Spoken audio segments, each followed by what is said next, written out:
inefável, Deus infalível, Criador do Universo, das culminâncias do teu reino, do trono do teu poder, do alto do qual teus olhos temíveis tudo descobrem, tudo veem.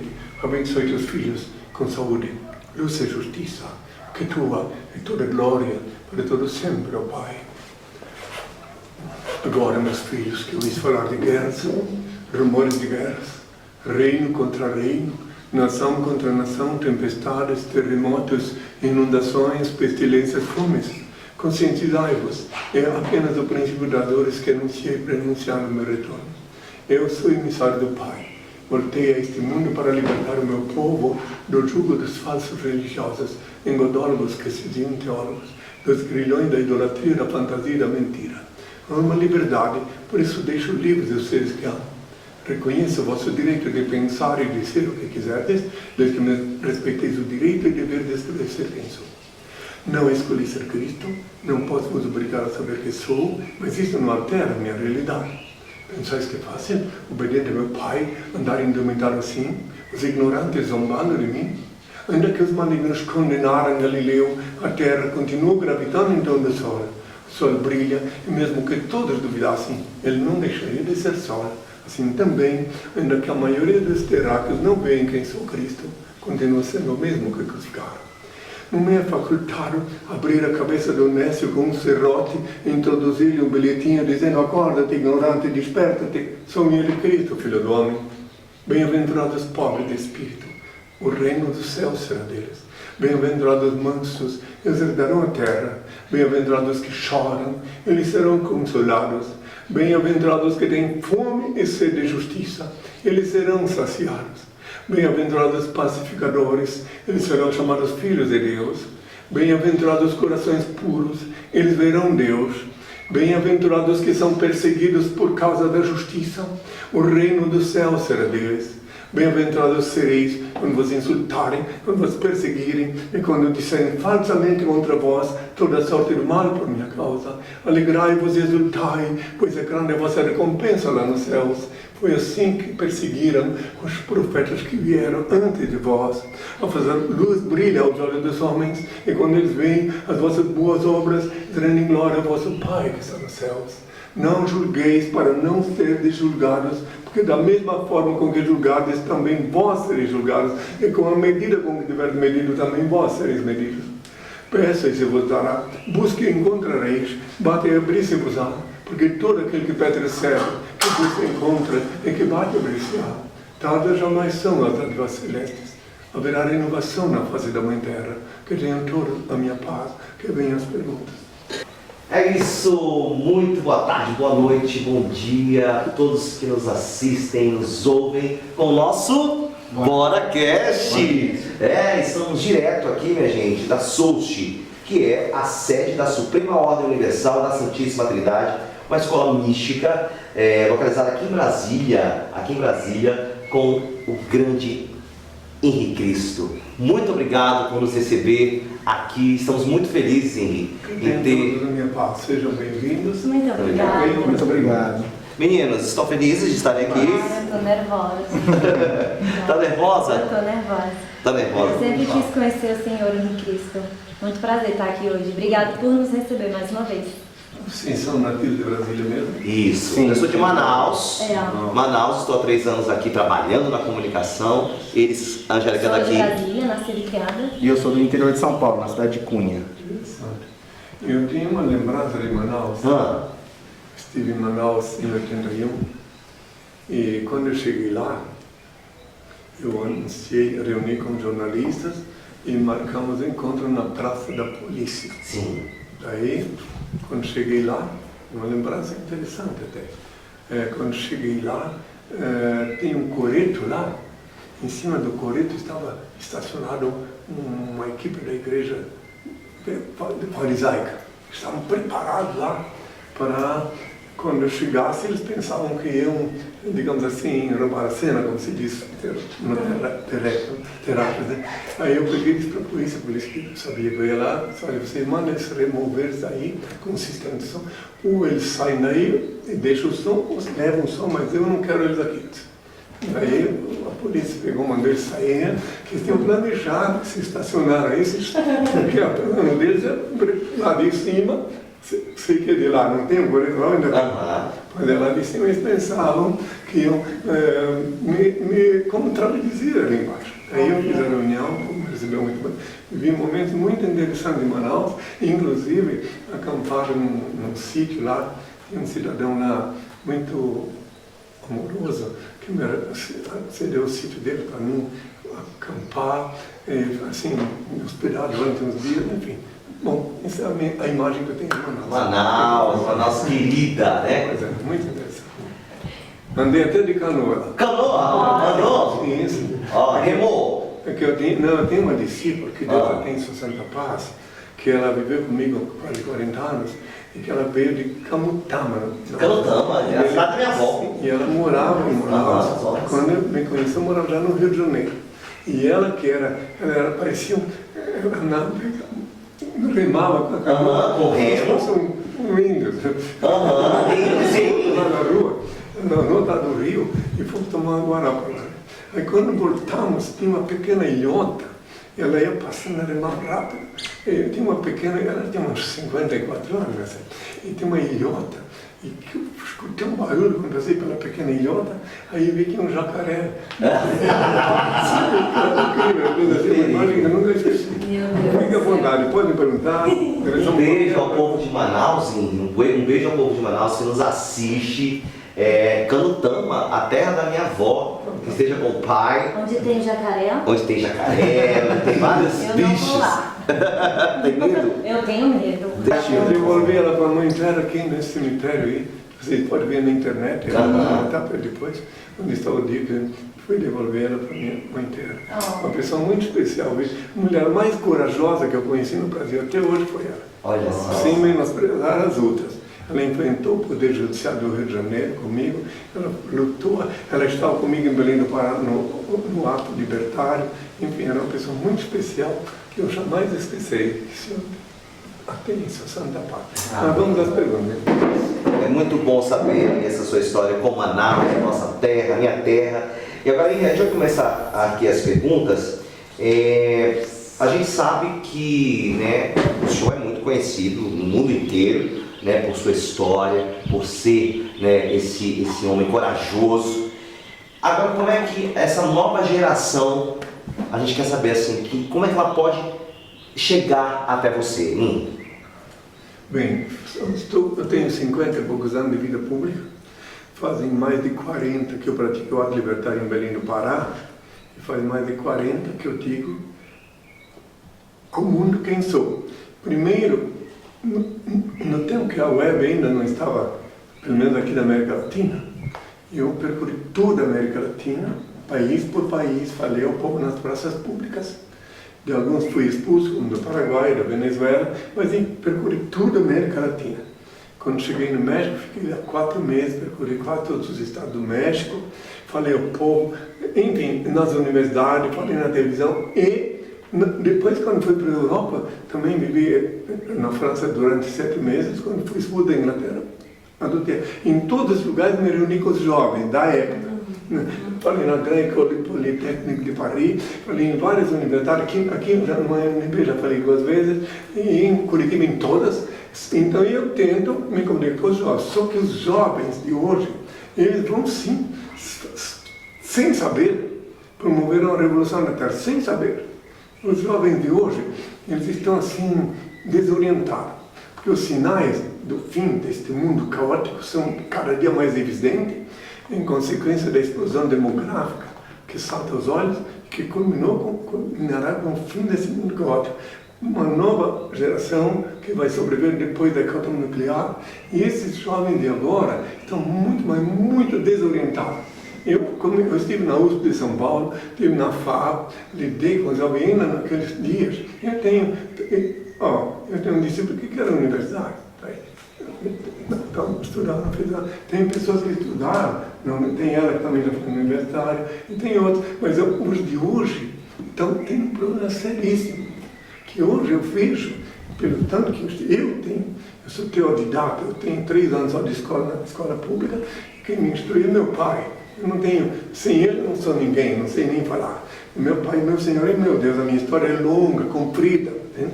Então, daí quando eu tinha 8 anos de idade, eu já trabalhava. E com 10 anos de idade, trabalhava ainda mais para sobreviver. Por isso que parei de estudar. Mas meu pai me programou tudo, meu cérebro. E ele me fez estudar antropologia, biologia, história, não por academia. Ele, o Senhor, me mostrou o que eu devia fazer. Então, eu conheço coisas e vejo atualmente que nas universidades está sendo muito difícil. Porque os jovens de hoje, eles têm o desespero da velocidade do tempo, tudo correndo, então eles não podem ler um livro inteiro. Eles pegam, o professor diz, esse livro, história, aconteceu isso assim, tem que fazer uma monografia disso. Ele lê umas 3, 4 páginas, faz uma monografia e pronto, e depois ele larga o livro. E a web, que é uma espada de 2 gumes, de um lado a web veio, eu falei há 2 mil anos sobre a web. Vocês podem pensar, mas como? Sim, eu falei, 2 mil anos que quando eu voltar, todo olho me veria. Como é que todo olho pode me ver se não pela web? Como? Todo olho vai me ver. Agora mesmo, quando eu falo, às vezes eu falo ao vivo, que domingo eu falei ao vivo, tinha mais de 50 mil pessoas me vendo, pela TikTok, etc., pela web. Né? Quer dizer que, até por enquanto, a maioria não está podendo me ver, me ouvir, que estão encabristados, estão escravizados por religiões, mas as religiões começaram agora também a deixar de ser. Em falando de religião, e ainda também serve para os jovens que eu vou falar. Para os jovens de hoje, os que ainda estão na fase da adolescência, da aborrecência, vamos lá, o que é religião? Para vós que ainda, para mim, vós sois jovens, o que é religião? Religião vem do latim, quer dizer, religare, né? Certo? Presta atenção onde é que está o embuste, onde é que está a sem-vergonhice, o estelionato, a ladroeira, a roubalheira em todo o planeta Terra. Se religião vem do latim, quer dizer, religare, e se o meu Pai, Senhor e Deus, o único ser incriado, o único eterno, o único ser digno de adoração e veneração, é onipresente, onisciente e onipotente, se ele é onipresente, ele vivifica cada célula de vosso corpo e cada partícula de vosso sangue. Não podeis fugir dele nem na hora de cometer um delito. Ele vê tudo. Muito bem, se ele é onipresente, por que necessitais de um malandro para vos religar com ele? Quer dizer, você precisa pagar 10% do teu salário com sem vergonha, que ele vai te religar com Deus se ele é onipresente. Se o Senhor abandonar a pontinha do dedo de um de vocês, ele necrosa. Cada célula do vosso corpo só está viva por ele. Se vocês prestassem atenção, como é belo olhar um cadáver. Como é bonito olhar um cadáver, principalmente alguém que tu já conhecia. Um parente, uma pessoa que tu amava. Se tu for olhar com essa ótica que eu te digo, tu vai ver como é perfeita a lei de Deus, como Deus é perfeito. O cadáver, por que que tem que fechar o olho quando uma pessoa morre? Se não vai fechar, por quê? Porque as pessoas ficam horrorizadas em ver aquela pessoa que eles conheciam que não está ali. É que não sabem, no plano inconsciente. Os olhos são a janela do espírito. Quando a pessoa morre, tudo não tem, porque fica feio, muito feio encontrar uma pessoa querida que não está ali, ela está um cadáver. E ninguém compreende isso, porque ainda falta eu explicar, não tive tempo de explicar tudo. O corpo é uma célula, o corpo é um veículo célula. Meu corpo é um veículo célula. Quando eu desencarnar, eu vou devolver ele para a minha mãe terra e vou para o Pai Espírito. Queria salientar, aproveitando, e seja ainda falando para os jovens também, principalmente para eles, que é verdade me escutar, que se eu tivesse, presta atenção, se eu tivesse ido de carne e osso para o céu, como mentiram descaradamente, então eu teria ido nu, presta atenção, nu, porque minhas vestes foram sorteadas entre os soldados. E lá em cima, se eu tivesse ido, não é possível ir para o céu de ninguém. Ninguém. Lá em cima a temperatura, agora a ciência comprova 270 graus Celsius negativo e não tem ar para respirar. Quer dizer que eu estaria peladão lá em cima, 2 mil anos, e agora eu voltaria lá congelado, nu. É uma mentira tão cabeluda, mas absurda, e que eles, sabe por que tem doutores, médicos, engenheiros, cientistas que ainda acreditam, né? Sabe por quê? Por quê? Porque eles foram enganados, e quando eles chegam para... Quer ver como é que isso aí? Eu lidei com todo esse tipo de gente. Então, quer dizer, o que fazem os padrecos, os donos de cabresto, quando um cientista, ele diz, eu sou engenheiro, então eu sou isso ou aquilo, eu quero falar com Deus, eu sou católico. eu sou evangélico, eu quero saber como é que, se lá em cima a temperatura é gerada 2,7 graus negativo, não tem água, como é que vocês continuam dizendo que o Filho de Deus foi para lá de carne? Você sabe o que ele responde? Chocosa, mas a mesma voz não pode dizer, é o dogma da nossa fé. Peraí, mas então se tu és um cientista, tu tens que saber também o que é dogma. Pergunta para mim o que é dogma. O que é dogma? Dogma é o cadeado do raciocínio. Quando uma pessoa está mentindo para ti e tu não consegue continuar a sustentar a mentira, aí tu vem perguntar, mas como que é assim? Como é que lá em cima, no céu, a temperatura 270 graus negativa, não tem ar para respirar, e como é que o Filho de Deus foi para lá? É o dogma da nossa fé. Aí o cientista, entre aspas, para mim o cientista que aceita isso não é cientista. Ele não pode aceitar que uma pessoa minta desse jeito. Ele sai dali com uma ovelha encabretada e continua. Então o problema é todo que ensinaram desde criança na catequese do embuste. Na catequese do embuste que ensinaram isso. Senão, por exemplo, vocês jovens talvez nem sabem o que eu vou lembrar, mas o vosso avô sabe que quando eu era criança, ainda, eu tenho hoje 75 anos, quando eu era criança, eu testemunhei, eu vivi num ambiente católico, meu pai, hoje eu sei meu pai Senhor de Deus, que é quem me conduz e dirige, fez eu passar pelo catequese de embuste e conhecer tudo. Então quando a gente era criança, hoje talvez não fala mais isso, mas diziam que a cegonha trazia a criança no bico, porque não queriam dizer como é que era o processo evolutivo, fecundativo. E diziam que o coelho colocava ovo, presta bem atenção. Papai Noel descia na chaminé. Daí hoje em dia, essas pessoas que caíram nessas brincadeiras, sabem que cegonha não traz ninguém pelo bico, sabem hoje em dia que o coelho não põe ovo, mas só que ficaram escravos do dogma, porque ele vai lá falar com o Badreco, ele diz, não, isso é o dogma. Isso então, ou seja, então, se eles raciocinassem que não dá, imaginem se para ir à Lua os cientistas tiveram um trabalho para nem porcamente chegar. Em 89, eu estava em Laje, Santa Catarina, quando eu vi pela televisão que foram à Lua. 69. Hã? 69, sim, 69. Eu estava lá em Laje, naquele tempo eu estava lá em Laje, estava já vivendo vida boa. E daí mas acontece que eu preciso para isso. Agora, aí quando alguém te diz, não, mas Cristo foi de caminho do céu, está na Bíblia. Então vamos olhar para a Bíblia. Vamos lá na Bíblia. Está na Bíblia sim, está lá escrito que eu fui, mas não de caminho. Se alguém raciocinar com mais de 7 neurônios, como tiver essa virtude de ter mais de 7 neurônios funcionando, então compreenderá que na hora da crucificação, eu disse, Pai, me abandonastes, em tuas mãos entrego o meu espírito. Eu não disse meu corpo, que meu corpo tem que ir para a mãe terra, como está em Gênesis previsto. A Bíblia é um livro de letras mortas, repleta de fábulas, lendas, parábolas, metáforas, até charadas. Só com a anuência do Altíssimo, tu tem que pedir para Ele o dom da assimilação. Se tu for ler a Bíblia sem a ajuda dele, sem pedir para ele, tu vai acabar matando mulheres e crianças, porque lá está escrito que Josué matou por ordem divina, vai praticando incesto nas tuas filhas, porque lá está escrito que Ló praticou incesto. Então você tem que ler a Bíblia depois de pedir ao Pai o dom da assimilação, da compreensão, aí sim tu vai pegar os mistérios da Bíblia. Tem muitas mentiras na Bíblia que foram colocadas depois de mim. Por exemplo, vocês sois jovens, veja uma coisa aqui. Disseram na Bíblia, depois de mim, está lá em Mateus 17, versículo 27, depois de mim, que eu não estava mais aqui na terra, que eu estava na hora da marita com Pedro, e vieram tributaristas me cobrar imposto. Daí que eu disse para o Pedro, pega o teu anzol e joga lá no mar. O primeiro peixe que tu pegar, abre a boca dele e tira o dinheiro para pagar o imposto, meu Deus. Hoje em dia nem criança pode mais entender, acreditar nisso. E botaram na Bíblia dizendo que eu fiz esse milagre. Então eu disse há 2 anos e digo agora de novo, quando me perguntaram há 2 anos, me disseram, mestre, bom mestre, eu disse, eu não sou bom.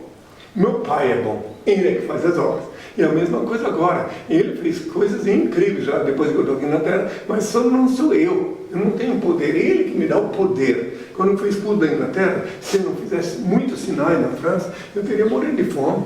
Lá tem registro de jornalistas, eu estava na praça pública, um povo vinha, pessoas vinham de cadeira de rodas, saía andando, mas o que ele fez, e por isso que a TV francesa, num domingo de noite, ela disse sem chacota, Cristo é revenu sobre a terra. De 8 horas da noite, e daquele dia em diante eu pude percorrer praticamente toda a França, que as pessoas então já viam que eu não estava de brincadeira. Então, quem quiser, você pode, inclusive, tem um livro gratuito, que você pode, diga para eles o livro.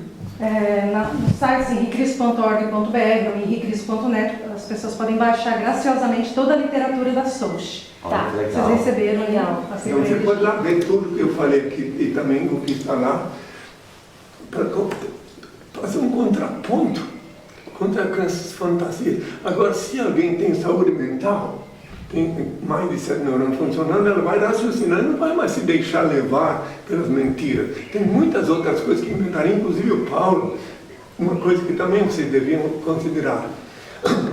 O Paulo, o primeiro falso profeta da era cristã, ele confessou, se um dia alguém disser para ti, eu sou mentiroso, a partir de então tu ainda vai confiar nele, alguma coisa? Pois ele diz, está em Romanos 3,7, que eu, com as minhas mentiras, enalteço a Deus, porque me julgais pecador. Olha só. Agora vocês façam perguntas.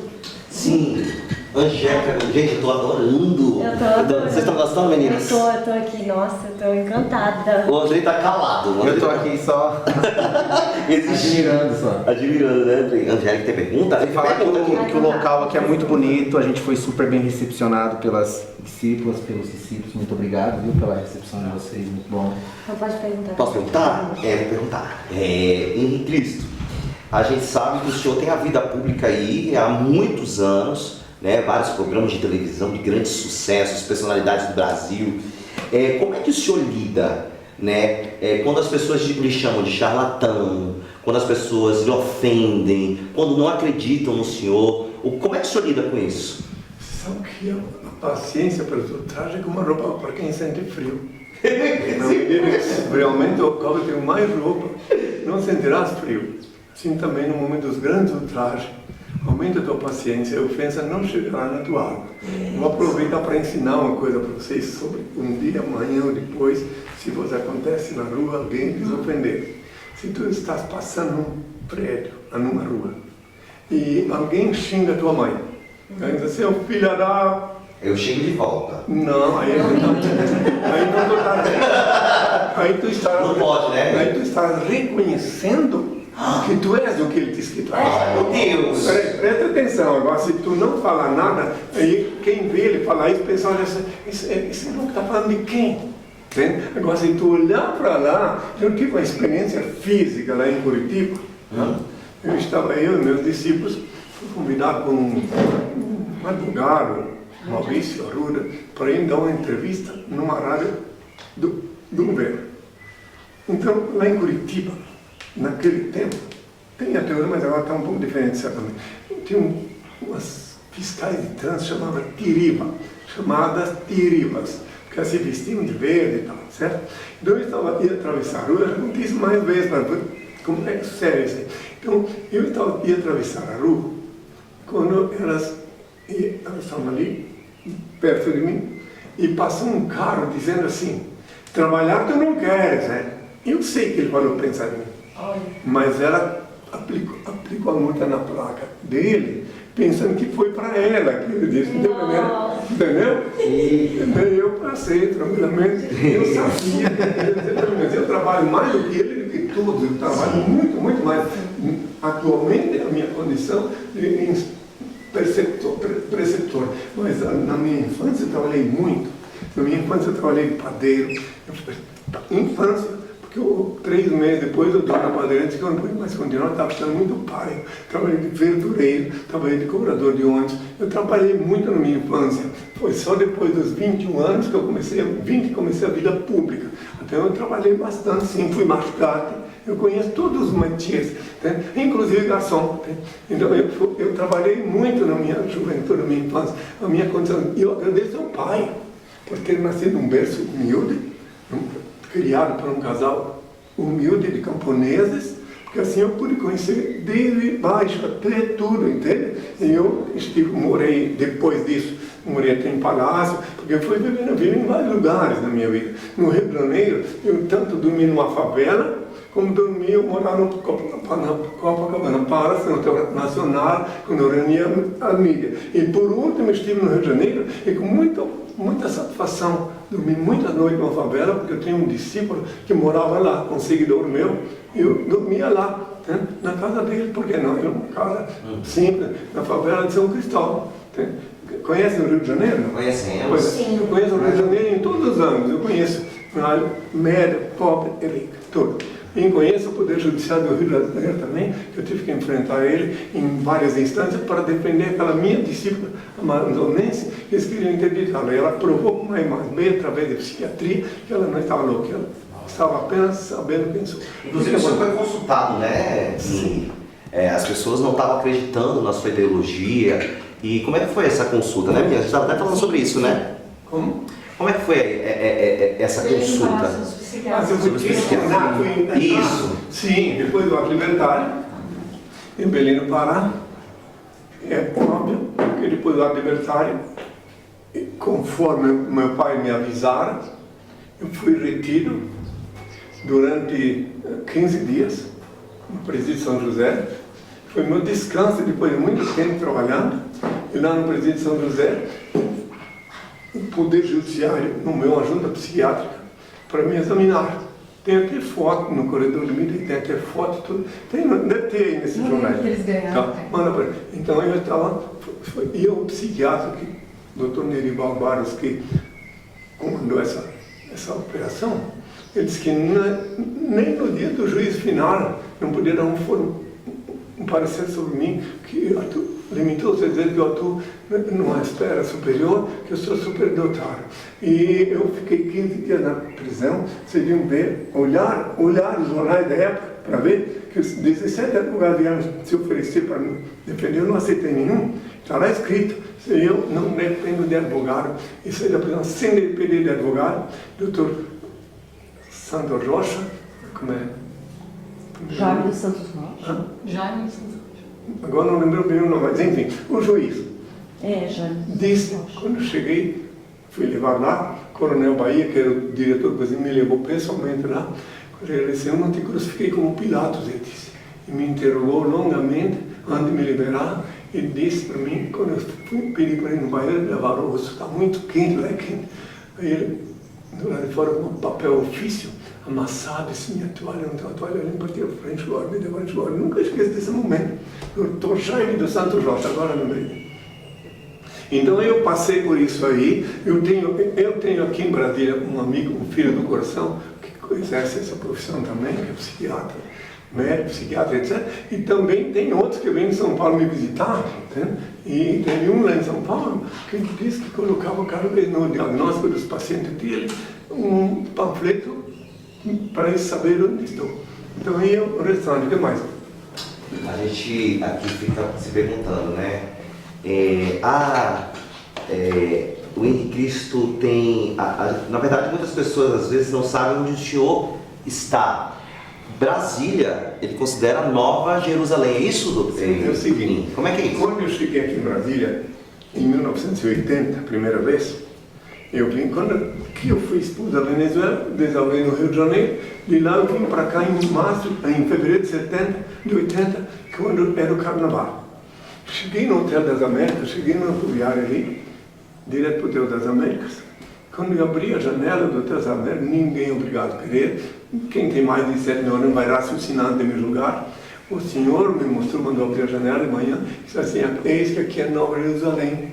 Aqui tu vais sediar o meu reino depois de instituído na terra. Isso foi em fevereiro de 80. Se vocês olharem no estatuto, até passou no Diário Oficial, que a fundação, em 82, está lá, que a sede definitiva seria em Brasília. Daí o senhor disse que eu tinha que ficar em Curitiba, onde foi formalizado. O SUS nasceu dentro da Catedral de Belém, mas foi formalizado em Curitiba. E daí tem um motivo também. Diz que ela tinha que ser sediada lá, até o dia que ele autorizasse eu vim para cá, que lá é a capital mais alta do país, depois de Brasília. Tem aquela história, você sabe, Moisés recebeu mandamento na altura, eu dei uma semana na montanha, enfim, eu fiquei lá em Curitiba, fiquei no Alto Boqueirão, também eu escolhi um lugar com ensinar.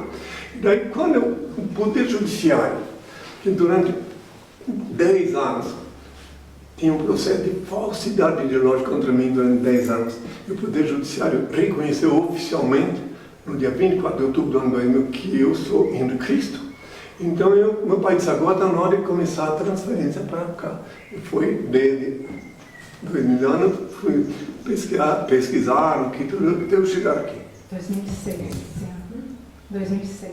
Hã? Sim, foi em 2006, não, 2000 que eu recebi a autorização. Daí ficamos de 2000 até o dia 24 de outubro do ano 2000. De outubro. Sim, de outubro. E depois fiquei esperando. Vim aqui em Brasília. Eu tinha um amigo aqui, não sei se ainda está lá em Sobradinho, ia lá, que ele me hospedou naquela época, em 80. Se tornou meu amigo. E eu vim aqui, voltava até que o senhor mostrou onde é que ia ser aqui. E tem uma série de coisas aqui em Brasília complicadas. Pois é, né? E o âmbito da justiça, meu pai disse que eu não podia ficar morando num lugar que está registrado no nome dele, tudo aqui está no nome dele, registrado em cartório, também registrado no título de propriedade. Aqui em Brasília, aí eu visitei vários lugares. E só quando eu já estava aqui uns 15 dias, já morando, que eu descobri porque eu tinha que vir para cá. É uma coisa muito assim, interessante, mas já que vai buscar aquele livro aqui para mim, quero mostrar para ele. Senhor Henrique, eu tenho uma pergunta. Eu pedi para as pessoas fazerem perguntas para o senhor. Exatamente. Aí perguntaram assim: o senhor acha que a humanidade evoluiu ou continuamos selvagens como há 2000 anos atrás? Ou o que mudou mais foi a tecnologia, ou mais pessoas despertaram para o novo, né? Que é para essa coisa de amar o próximo? Olha, eu vou ter que falar, mas é muito complicado. É complicado para todos entenderem, mas eu vou ter que falar. Tá. Por favor. Sim. Há 2000 anos, ninguém falava em problema de ecologia. Há 2000 anos, ninguém falava que os animais estavam desaparecendo, que estavam em extinção. Há 2000 anos, a população era infinitamente inferior à que tem agora. Então, existe uma coisa que é difícil, como eu disse, quem quiser que raciocine. As coisas horrorosas que estão acontecendo e vão acontecer é porque existem muitos bípedes, aí que é a parte dura de compreender. Bípedes que têm um formato humano, mas cujo espírito ainda não evoluiu. Então, em função da explosão demográfica, da matança dos animais nativos, por exemplo, para quem quiser raciocinar rápido, senão também paciência. É uma coisa muito delicada, mas vou responder. Então, presta atenção. Uma mulher fica grávida. E para quem entende, inclusive, que da pré-existência da alma, porque quem ignora até isso, daí não dá nem para conversar. Vocês sabiam que Sócrates foi assassinado 2000 e poucos anos atrás porque ele defendia a pré-existência da alma? É porque sabe, estude e vão ver. Então, voltando. Então, o problema todo é que com a explosão demográfica, procura imaginar, a mulher ficou grávida e não tem nem espírito evoluído para reencarnar. A explosão demográfica já... Então, isso já faz muitos séculos, muitas décadas, pelo menos, que está acontecendo. Então, o espírito não está evoluído, não tem para reencarnar, e lá no mesmo tempo tem um espírito de uma jaguatirica, de uma onça, de um tigre, de qualquer bicho lá, que não tem mais matriz para reencarnar. Então, a lei da atração puxa esse espírito, para aquela mulher estar grávida. Então, ela bota no mundo biologicamente perfeito, um filhinho, parecido com ele, com o marido dela, mas o condutor daquele corpo não é o espírito evoluído. Isso é o castigo, a explosão demográfica, o castigo da procriação desordenada, e inclusive atualmente a coisa está tão mais grave, mas tão grave, que tem muitas pessoas que ainda por ignorância, por cegueira, ficam fabricando crianças assim, por encomenda, por ignorância também, por cegueira, estão combatendo acirradamente o controle da natalidade, que é um absurdo, né? Como eu vi na televisão já, horrível. Uma menina de 9, 10 anos foi estuprada e as leis obrigam que ela fique carregando um feto dentro da barriga dela, quando podia ser interrompido na primeira semana de gravidez. Daí eu vi coisa horrorosa. Tem coisa que nem vou falar, que eu sei que não acontece, que estou vendo. Né? Então elas criaram leis absurdas e novas leis mais absurdas ainda estão sendo criadas, porque nem sempre o legislador que está lá criando a lei é um bípede normal. Aí é que dá o problema. Você tem que ver que certas criaturas, certas pessoas, que não têm nenhum amor pela humanidade, não têm nenhum sentimento. Bom, vou citar um exemplo desse de criança, de pessoa nascida com um espírito de animal. Tem um exemplo bem emblemático em São Paulo, um tal de maníaco do parque. Sim, lembra dele? inclusive vai ser solto em 2028. Pois é, então note bem, esse indivíduo, as muitas vezes vocês vão ver um animal, né? Sim. Um animal bestial, só falta dizer, porque animal todos nós somos animados pelo sopro divino. Mas um animal bestial é um que não tem a faculdade de raciocínio. Vocês devem também analisar profundamente no âmbito da biologia e da cosmologia que as pessoas, os seres que nascem humanos, verdadeiramente humanos, eles não têm direito de cometer crimes. Eles têm um livre-arbítrio. Quando comete um crime, vai ficar devendo por lei do karma. Né? Então, agora o animal, o bestial, mesmo ele que vem com um corpo de bípede, se comete crimes, ele não fica devendo para cosmos. Entende? Aí é que está o problema. Aí o psicopata. O psicopata não tem nenhum, não tem nada, mata quantas pessoas for preciso. Ele é igual a uma onça. Que crime se pode imputar a uma onça, um tigre? Né? Vocês devem também saber que existe muita hipocrisia no mundo. Por exemplo, é uma coisa mais absurda que eu vejo, às vezes, pela televisão, né? Que é a sociedade de proteção dos animais, blá, fez aqueles, né? Muito bem, eu acho muito bonito proteger os animais, sim. Mas eu quero saber por que se não fosse hipocrisia, por que ela nunca vai na porta de um matador? Por que não vai lá e diz, peraí, tem milhares de bois aí vão ser assassinados? Por quê? Porque criaram leis para... Então isso é hipocrisia. Eles prendem, tem uma pessoa porque você bateu um gato, um cachorro, um lugar assim, e milhares de... Eu conheci um cidadão lá em Santa Catarina, ele era argentino, então me convidou, fui na praia em Camboriú, não, em Florianópolis, eu estava junto com um cidadão que eu ligo aquele argentino, lembra dele? Que era amigo do Luiz. Ah, sim. Nossa, cara.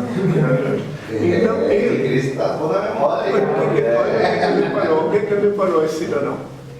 Ele não tem culpa, disse ele. Eu sou herdeiro, eu herdei um matadouro, eu tenho como herança. Ele me confessou para mim, depois de conversar bastante com ele, para ver como isso é grave. Ele confessou para mim que o indivíduo que fica encarregado do cutelo para...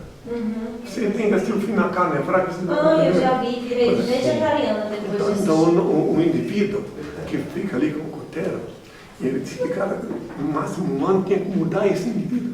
Nunca mais ficar lá, porque ele começa a ter problemas. Nossa. Tem para ver? Porque é horrível isso. Então, não lembro agora o nome dele, porque eu conheci tanta gente, nem tu lembra. Nicolas, né? Não é Nicolas o nome dele? Agora, eles botaram. E lá em Araçatuba também o senhor fala que seu pai lhe mostrou aqueles gados. Sim, lá eu fiquei hospedado na casa de um amigo fazendeiro, lá em Araçatuba, durante 3 noites, parece. E eu, só depois que eu compreendi porque eu tinha que estar lá. Imagine, ele tinha uma estação de... Ele tinha uma estação, ele era um fazendeiro, e ele recebia, digamos, naquele dia que eu estava lá, tinha 2.000 cabeças de gado estacionadas num acampamento lá, onde eu via eles, vem com um trator, levar comida para eles voltar e tal, eu ficava só olhando. Aí eu falei para ele, mas o que esse gado está fazendo aí? Estou no Mato Grosso, comprei, estou sendo engordado aqui, para depois mandar para São Paulo. Isso tudo vocês sabem que deve existir, só que o que eu falo absurdo em tudo isso é a Sociedade de Proteção dos Animais. Como é que fica isso? Eu, se fosse trabalhar, digamos que eu fosse agente da Sociedade Protetora de Animais, como é que eu ia me sentir quando eu passar na frente do matador, etc. Eu só deixo no ar a pergunta, bem que tem a hipocrisia. Isso aqui tem a ver com vocês me fizeram a pergunta. Sim. Ainda há pouco, como é que eu vim parar aqui? Nova Jerusalém. Olha, eu vou mandar tu ler. Tu lê. Tu sabe do que eu estou falando aqui? Do Melquisedeque. Então, quando eu leio até esse livro, eu recebi de presente de um amigo, um jornalista, chamado Pedro Luz, 15 dias depois que eu estava hospedado aqui, morando aqui. Interessante, ali está explicando o nome do homem que me vendeu, mais ou menos a capa do livro. A capa, O Judeu do Dinheiro e o Mundo, de Jacques Attali. É um livro grande, história, mas ali tem uma história que ela vai lendo e eu vou explicando. Lá desde o primeiro. Não, é só que está grifado, a área que está grifada. Sim, Davi e Salomão, que tem que começar no parágrafo para poder ter um sentido. Se não prestar atenção, não vai entender. O poder passa então a outro general, recente vencedor dos filisteus, em circunstâncias das quais o texto conservou uma marca lendária. No entanto, ele é o primeiro personagem bíblico cuja autenticidade histórica foi estabelecida. Dele descenderá, segundo a tradição, o Messias. Davi unifica as tribos e repele um novo ataque filisteu. Administrador sem igual constrói o estado e escolhe como capital aquela de um antigo rei cananeu, Melquisedeque, então ocupada pelos jebuseus. Melquisedeque é o nome do homem que me vendeu isso aqui.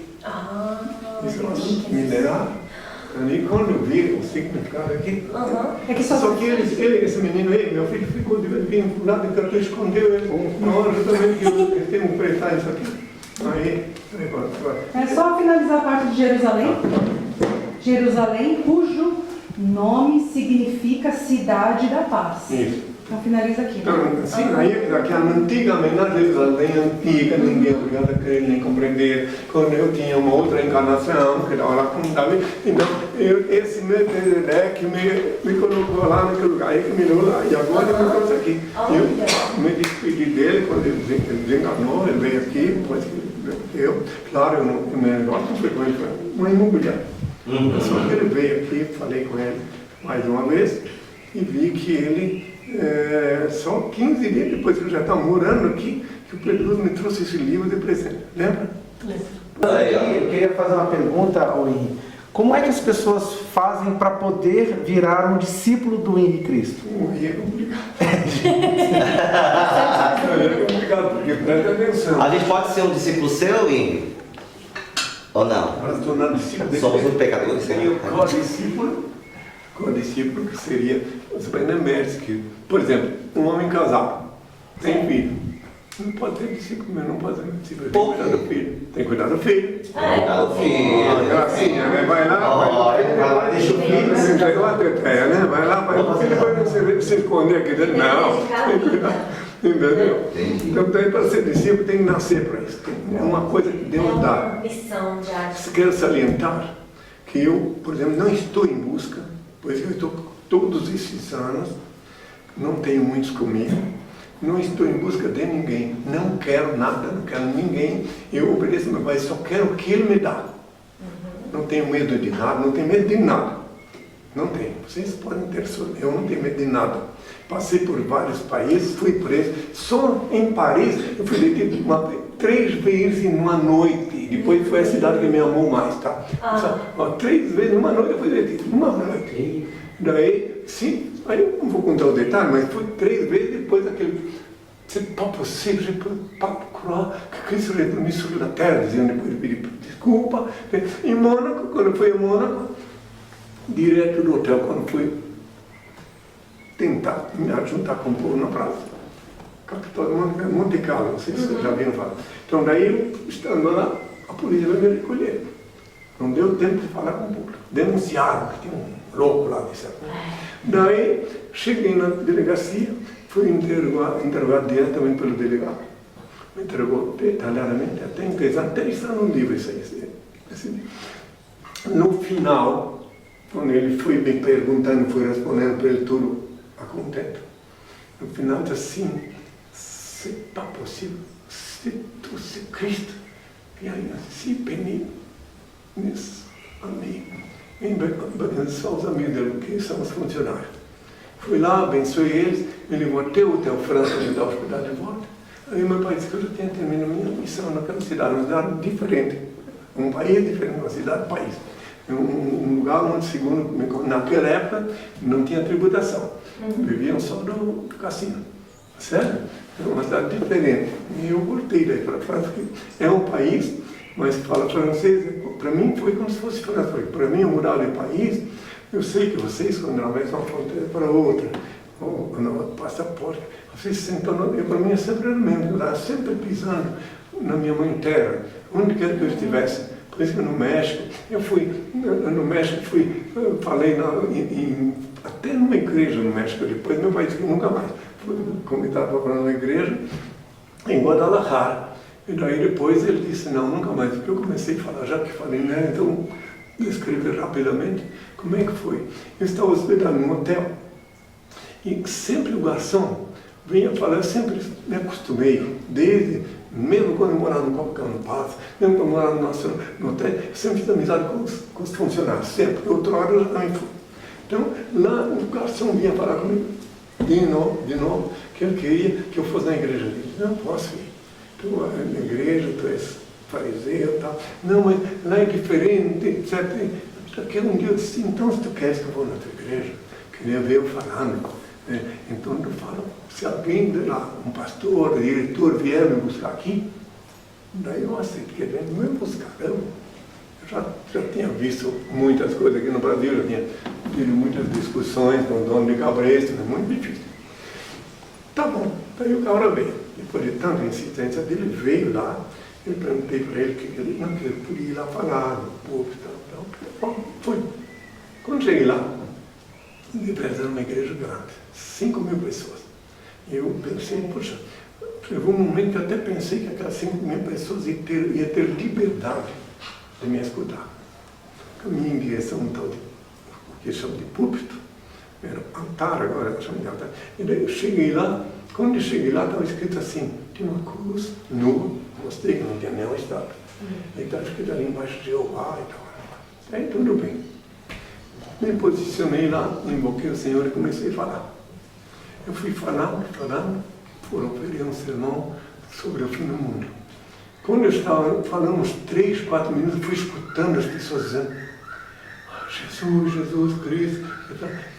Aconteceu, não demora, eu percebi, e a igreja toda estava orçada, Cristo, lotada, 5.000 pessoas. Daí quando chegou a certa altura, apareceu um sujeitão assim, monte, uma bota grande e tudo, e chegou assim, está na hora de partir, está na hora de partir. Porque eu notei que de uma certa altura, esqueci de falar, de uma certa altura, notei que o microfone foi abaixando, pessoas que estavam perto de me escutar. Quem estava falando, nota isso. Daí eu saí, olhei para trás assim, essa não é a casa de Deus. Assim. E daí eu virei as costas, aí eu pensei, nunca mais vou entrar. Já que estou falando disso aí, nunca mais vou entrar numa igreja, mas então já tenho falado, da última vez que eu entrei, estava sabe, na França existe um lugar que outrora era italiano, como é que é? Ajaccio, é uma ilha da Córcega, que outrora pertencia à Itália, mas eu vi que o povo lá tem um comportamento assim, estilo italiano, já tudo falando francês. Então daí eu fui lá. Depois que eu falei na televisão, na França eu fui em muitos lugares. Fui a Marselha, fui a Ajaccio, então daí eu estava hospedado num hotel, o nome do hotel era Fátima, mas não tinha nada a ver com religião, na minha opinião, eu pensei não. Porque a pessoa que me recebeu muito bem, eu estava no hotel. Naquele tempo eu só podia possuir uma túnica, então eu lavava minha túnica de noite, de manhã eu usava. Meu pai disse, deixou essa ordem para mim depois que eu concluí uma etapa em Montaterre, na França. Daí, quando chegou na certa altura, no outro lado da rua, eu lavei minha túnica de noite, mas já estava seca, daí eu fui Olha onde que eu estava. Lá, minha túnica e meu manto me penduravam, assim, dois, lavar. Me pedia para a camareira 2 lençóis, nessa ocasião, antes de lavar, para me enrolar em um e no outro, se alguém me... Eu com um lençol, um lado aqui e outro aqui, porque até a fundação só podia ter um Antônio. Você sabe disso, você não estava comigo, mas sabe disso. A BVE sabe disso. Né? Então tá, eu não podia ter, só depois de fundações que ele disse que agora eu tenho sempre São Antônio, essas daqui a mim. Mas essas que estão lá são da Susta. Entendeu? Agora a diferença é do ponto de vista espiritual. Então tá. Daí eu atravessei a rua e vi que veio muitos jovens na minha direção, quando me viram, quando eu parei lá na rua, tinha uma escola grande. Daí eu olhei no demora e percebi que veio professores. Um veio outro, veio professor, foram recolhendo para os jovens de volta. Estava olhando. Aí eu me recolhi para o hotel também. Vi que os professores não gostaram que me viram. Daí quando eu estava no hotel, veio uma comissão de jovens, estudantes. Estou falando isso só porque eu falei da primeira igreja, para ver o que foi a última. Uma comissão de jovens muito educada, já tinha assim, 20 anos, 22, 21, caramba. Disse assim, o senhor, nós pertencemos a uma igreja evangélica livre. O senhor não queria ir lá fazer um sermão para nós todos escutar? Eu não posso ir em nenhuma igreja, contei a história do México para eles, porque depois chega na hora lá, o dono da igreja, o dono do cabresto, impede de eu continuar falando. Ah, mas lá não, aí a mocinha diz, não, mas meu pai é o pastor lá, lá o senhor pode falar, por isso a nossa igreja chama evangélica livre. Eu até então pensei, vamos ter o último teste, já que o nome dela é livre, vamos ver se é livre. Vamos ver. Aceitei. Então eu disse para o Redentor vir aqui, eu tenho um pastor que veio me buscar aqui, Aí quando eles vieram com 2 carros, naquele carro que eu entrei, eles estavam sentados aqui e vi que tinha um outro ali, era um pastor que vivia folhando a Bíblia nervosamente já, só porque me viu. A gente está aqui cantando, a gente está assim, ó. Só porque ele me viu, ele começou a folhar a Bíblia nervosamente. Assim, lá, ele fala, né? Daí então, logo a seguir, também se me lembrar, ele fala o que é, como estou equivocado em interpretar a Bíblia. Muito bem, né? Quando eu cheguei lá, não era uma igreja grande, como aquela, teria ali no máximo 300 pessoas, e ele teria menos de 100 naquela hora, que não era horário. Eu reunia tudo. E eu peguei, vi quem estava no lado de cá. Tinha os da igreja, os chefes, e ali tem uma poltrona que é onde sentaria o líder que ia falar. Peguei e fui direto naquela poltrona, botei meu manto em cima da... Lá é quente, a Jaquesul, né? A Jaquesul tem clima tropical, sabe? Até tomei... Muito Manaus, né? Até me chupei lá. Então tá, eu botei meu casaco assim nas costas da poltrona e comecei a falar. De novo, para ver o sermão, naquele tempo eu falava sempre disso, primeiro de tudo, o sermão que concerne as profecias, as coisas que estão para acontecer. Daí, quando eu estava no ápice do sermão, que ele percebeu, os donos do cabelo viram que o povo estava começando a vibrar a meu favor, parecia uma cópia de Guadalajara. Um homem pegou meu manto, me entregou, assim, le moment de partir. Le moment de partir. Eu olhei para trás, montei, olhei para trás todo assim. E se par la maison de mon père, né? Na casa do meu pai. E fui. Aí quando cheguei lá fora, a filha dele e dois jovens estavam lá, que eram também íntimos, veio, nós não concordamos com o que fizeram.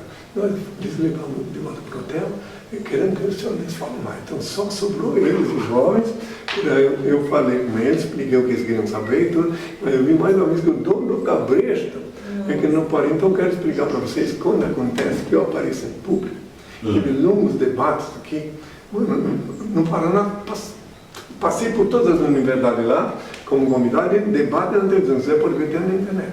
Então era coisa pesada. O problema todo é este, que eles vivem da chanchada do diesel. É o principal cardápio deles é comprar o diesel. Então ainda falando, olha por que não suportam uma igreja. Por que eles não suportam? Eu disse há 2.000 anos, tu quando orares, entra no teu quarto, fechar a porta, ora o teu Pai Celeste, em segredo vê o que se passa e te abençoa. Mateus 6, versículo 6. E esses que se dizem crentes, não importa, nenhum por cento dos que se pensam cristão lembram que eu mandei orar no quarto, a porta fechada. Então tem que ir lá acochar o cabresto.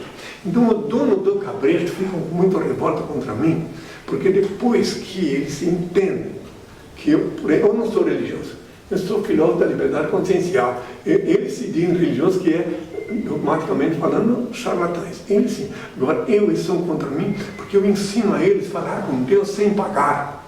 Entende? Eu nunca peço esmola de ninguém. Eu percorri a América Latina toda e um bom trecho da Europa, sem pedir nada para ninguém. Até vos explico como é que eu sobrevivi.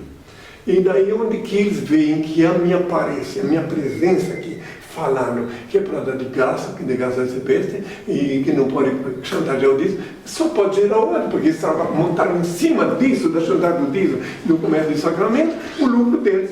Então, veja uma coisa, como é que eu sobrevivi em toda a América Latina?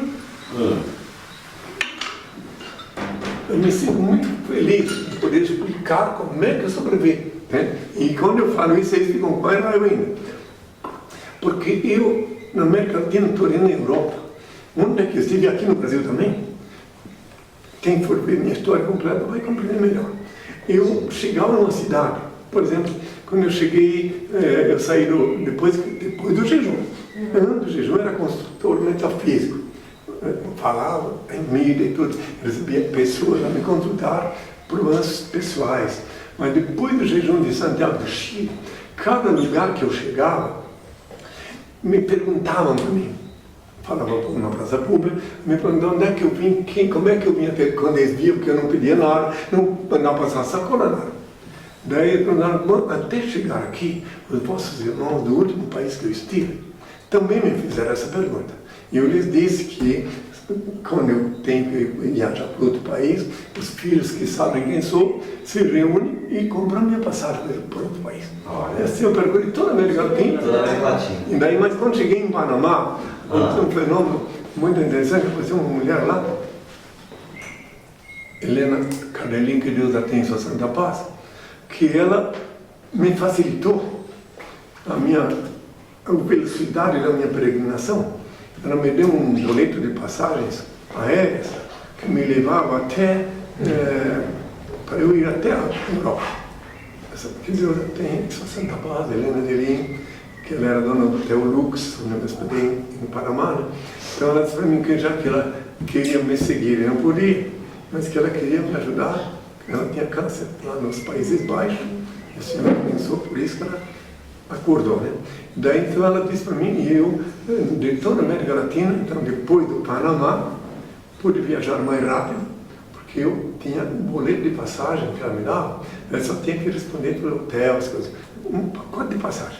Aliás, na verdade era para eu ir até Vancouver, no Canadá, passando por Los Angeles. Daí quando chegou na hora de ir para os Estados Unidos, não me deixaram entrar, eu tive que mudar minha rota para a Europa. Uma história comprida. Então, assim, todo lugar onde eu chegava, as pessoas perguntavam, os que viam quem sou, me levavam para suas casas, eu ia dormir nas casas deles também. Daí, às vezes, também não era fácil, porque eu ia dormir na casa de alguém que me convidava. Chegava lá, tinha um parente graduado lá, que não gostou. Aconteceu muita coisa. Esse parente que achava que era o dono da casa. E daí ela pegou a minha sacola e pronto. E a gente tem muitas perguntas, né? Milhares de perguntas aqui. As pessoas mandaram pra gente quando a gente, na verdade, não revelou, né? Tá revelando agora. Angélica, tem pergunta aí? Eu tenho. Eu sei que as perguntas, eu respondo qualquer pergunta sem dó, sem e sem subterfúgio. Só que a pessoa também tem que estar preparada para receber a resposta. Tem a mente aberta.